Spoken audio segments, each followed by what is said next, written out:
এইভাবে আচার বানালে ফ্রিজে রাখার ঝামেলা ছাড়াই 1 বছর সংরক্ষণ করে রাখতে পারবেন। হ্যালো গাইজ, আসসালামু আলাইকুম। Welcome to my channel Fahima lifestyle. আজকে আপনাদেরকে আমি খুব সহজেই কিভাবে জলপাইয়ের আচার বানাবেন দেখাবো। আমি এখানে 2 কেজি জলপাই বোটা ছেড়ে নিয়েছি। তো জলপাইগুলোকে ধুয়ে আমি এখানে সিদ্ধ হওয়ার জন্য দিয়ে দিলাম। ভালোভাবে সেদ্ধ করে আমি পানিটা যাতে শুকায় আধা ঘন্টা মতো রোদ্রে শুকিয়ে নিয়েছিলাম। তারপরেই তো আমি আচারটা বানাতে চলে আসলাম। আচার বানানোর জন্য এখানে আমি 1/2 লিটার তেল দিয়ে দিলাম। সেখানে সরিষা বাটা, সরিষাটা আমি বেটে নিয়েছিলাম। সরিষাটা তেলটা ঠান্ডা হওয়ার পর আমি এখানে সরিষাটা দিয়ে দিয়েছি। গরম গরম তেলে দিলে সরিষাটা হয়তো পুড়ে যাওয়ার সম্ভাবনা থাকতে পারে। তো এখানে আমি বড় সাইজের 2টা রসুন কেটে নিয়েছিলাম। ওই রসুনগুলো দিয়ে দিলাম সরিষা তেলের সাথে। তারপর এখানে আমি কিছু গোটা মশলা, এলাচ, দারুচিনি, তেজপাতা দিয়ে দিলাম। অবশ্যই খেয়াল রাখতে হবে চুলার জালটা যেন মিডিয়াম আছে থাকে। তারপর আমি জলপাইগুলো দিয়ে দিলাম। এখানে চুলাটা মিডিয়াম আছেই থাকবে। এই পর্যায়ে আমি জলপাইগুলোকে এক এক করে তেলে দিয়ে দিলাম। দিয়ে আমি ভালোভাবে নেড়ে নিচ্ছিলাম যাতে সরিষাটা যাতে পুড়ে না যায়, জলপাইয়ের সাথে যেন মিক্স হয়ে যায়। অবশ্যই এখানে চুলার জালটা কিন্তু মিডিয়াম আছেই রাখতে হবে। এ পর্যায়ে আমি এখানে কিছু শুকনো মরিচ, 7-8টা শুকনো মরিচ আমি কেটে এখানে দিয়ে দিলাম। আমি আচারটাতে এখানে শুকনো মরিচটা না ভেজে এভাবেই দিয়েছি। এভাবে দিলে ফ্লেভারটাও ভালো হয়। তারপর আমি এখানে স্বাদ মতো লবণ দিয়ে দিচ্ছি।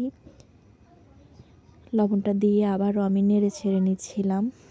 অবশ্যই নাড়তে হবে, না হয় যেহেতু আমরা এখানে সরিষা ইউজ করছি, না হয় এটা তলানিতে লেগে যাওয়ার সম্ভাবনা থাকতে পারে। তারপরে এখানে আমি আখের গুড় দিয়ে দিলাম। আপনারা চাইলে এখানে এটা স্কিপ করতে পারেন, চাইলে এখানে শুধু চিনি অথবা গুড় দিয়ে আচারটা করতে পারেন। তো আমি হলুদ এবং মরিচ এটা দিচ্ছি, কারণ হলুদ মরিচটা আমি চাইলে আগে দিতে পারতাম, দেইনি কারণ তখন এটা পুড়ে যায় যদি আগে দেই। চিনি বা গুড় দেওয়ার পর যখন হলুদ মরিচ দিব তখন এটা পুড়ে যাবে না। তো এখানে আমি আবার 1 কাপ পরিমাণ চিনিও দিয়ে দিচ্ছি। আমার আচারটা টক, ঝাল, মিষ্টি এই 3টারই কম্বিনেশন থাকবে। দেখুন রসুনের কোয়াগুলা কেমন দেখাচ্ছে। আমার এই আচারের রসুনটা খেতে অনেক ভালো লাগে। আপনারা চাইলে ভাতের সাথেও এই আচারটা খেতে পারবেন।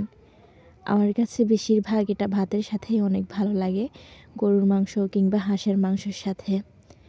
তো এখানে আমার আচারটা অনেকটাই প্রায় গ্রেভিটা দেখুন কেমন হয়ে আসছে, ঘন হয়ে আসছে। তো এখানে এই পর্যায়ে আমি দিয়ে দিব বিট লবণ। তো এখানে বিট লবণ দিব আমি এই জন্যই আগে একটু লবণ কম দিয়েছিলাম। এখানে 1 চামচ বিট লবণ দিয়ে দিলাম। বিট লবণ দিলে আচারের টেস্টটা আরও ভালো আসে। এই তো দেখুন। তারপর এখানে আমি কিছু পাঁচফোড়ন ভেজে ওটা গুঁড়ো করে নিয়ে রেখেছিলাম, সেটাই দিয়ে দিলাম। পাঁচফোড়নটা সবার শেষে দিলে ফ্লেভারটা ভালো থাকে। পাঁচফোড়ন দিয়ে আমি এবার ভালো করে এটা নেড়ে ছেড়ে মিক্স করে নিচ্ছিলাম। আর জলপাইটা অনেক ভালোভাবে সেদ্ধ হয়ে গেছে। বেশিক্ষণ রান্না করব না, না হয় হয়তো জলপাইগুলো ভেঙে যাবে, কারণ আমি জলপাইটা আগেই সিদ্ধ করে রোদ্রে দিয়ে নিয়েছিলাম। তো আমার আচার বানানো হয়ে গেছে। এভাবে আপনারাও চাইলে আচার বানিয়ে বছর কি বছর সংরক্ষণ করতে পারেন, ফ্রিজেও রাখতে হবে না। কারণ এভাবে আচার বানালে অনেক দিন ভালো থাকে। ভিডিওটি ভালো লাগলে অবশ্যই সবাই লাইক, কমেন্ট এবং শেয়ার করে দিবেন, আর আমার চ্যানেলটি সাবস্ক্রাইব করে দিবেন। ধন্যবাদ সবাইকে এতক্ষণ ধৈর্য ধরে ভিডিওটি দেখার জন্য। আল্লাহ হাফেজ।